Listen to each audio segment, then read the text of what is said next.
Gaano na kalaki ang epekto sa'yo ng social media? Yan ang pag-uusapan natin sa video ito. Paano nakakaapekto ang social media sa panahon mo? Kapag gumagamit ka ng social media, para kang nakasakay sa isang napakaliksing kabayo. Kung hindi mo ito kukontrolin, ikaw ang kukontrolin nito.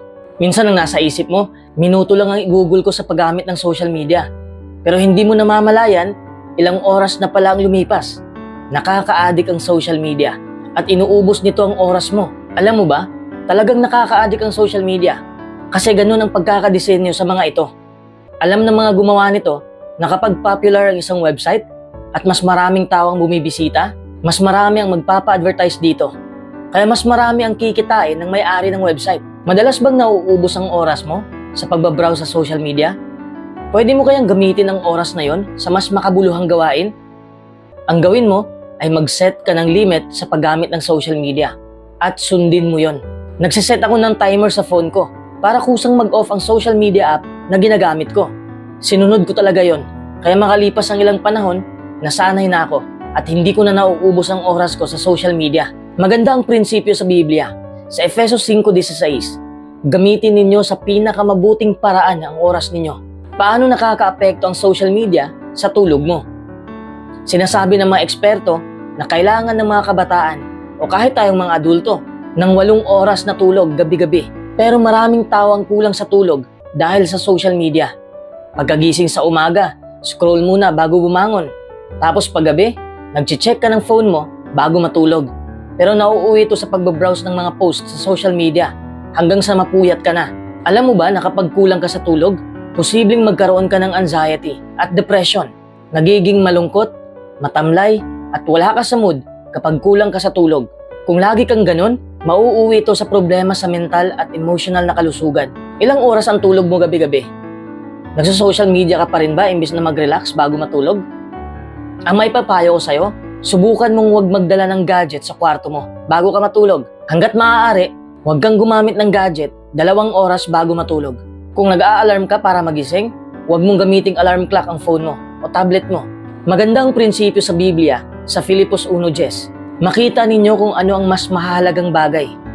Paano nakakaapekto ang social media sa emosyon mo?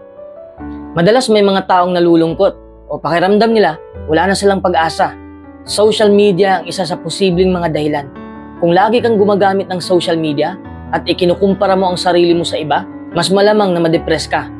Normal na sa mga tao na ikumpara ang sarili sa iba at pinapalalayo ng social media.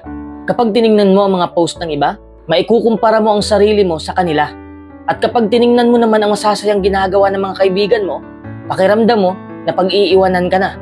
Nakakatulong naman ang social media para makausap mo ang mga kaibigan mo. Pero mas maganda pa rin mag-usap ng personal. Iba pa rin ang saya kapag nagkikita ng harapan ng mga tao kumpara sa pag-uusap lang gamit ang mga gadget. Hindi nito kayang tapatan ang saya na nakukuha kapag talagang kaharap mo ang iba at nagkukwentuhan kayo. Nalulungkot ka ba kapag nakikita mo ang ginagawa ng mga kaibigan mo? Iniisip mo ba na boring ang buhay mo kasi nakikita mo sa post ng mga kaibigan mo na parang ang saya-saya nila? Nalulungkot ka ba kapag konti lang o wala man lang nagla-like sa post mo? Ang maipapayo ko sa'yo ay subukan mo ang social media detox. Huwag kang gumamit ng social media ng ilang oras. O kung gusto mo, mga ilang araw pa nga. Dalasan mong makipagpintuhan sa mga kaibigan mo ng face-to-face. O sa phone, mag-video call kayo. Huwag puro scroll lang. Malamang na mapansin mong mababawasan ang stress mo at mas masaya ka. Maganda ang prinsipyo sa Biblia sa Galatia 6:4. Kundi suriin ng bawat isa ang sarili niyang mga pagkilos. Sa gayon, magsasaya siya dahil sa mga nagawa niya at hindi dahil ikinumpara niya ang sarili niya sa ibang tao. Naaapektuhan ba ng social media ang oras mo? Naaapektuhan ba nito ang tulog mo? Naaapektuhan ba nito ang emosyon mo? Kung oo ang sagot mo, oras na para mag-social media detox.